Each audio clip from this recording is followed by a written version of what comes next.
I would really enjoy it and appreciate it if you decide to talk to me.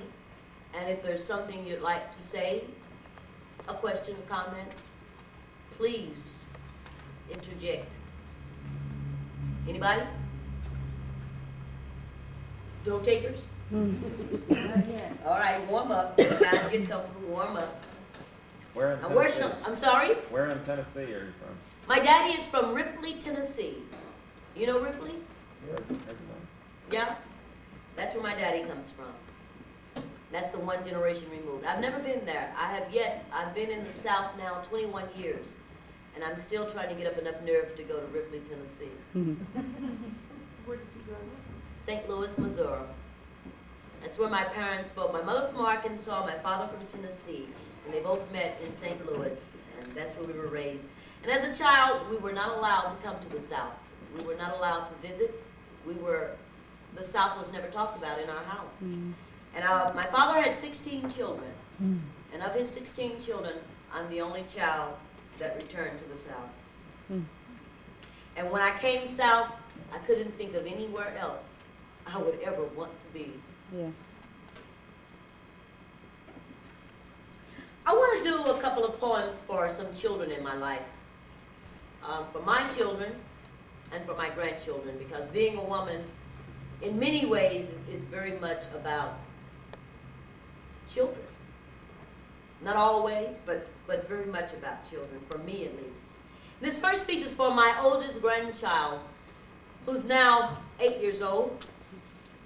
And on July 7th at 7 Stages Theater, her name is Imani. Imani, during a concert of African drumming and dancing, stood up and started dancing. And the child had never walked. And she danced and danced out onto the stage, and she's been dancing ever since. July 7th at 7 Stages Theater, Imani dances before she walks. We have raised you through litany, past the 7th chant resurrection of bone.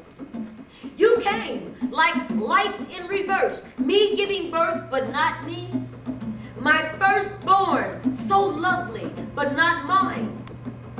Daughter of my wild season, but so much more, granddaughter. Faith I have, that a chorus of community shall show to you. Faith I see in your steps, dancing already on legs of oak. Courageous spirit of great-grandmother anchors your sure-footed ways, while I, grandmother, offer air for sustenance.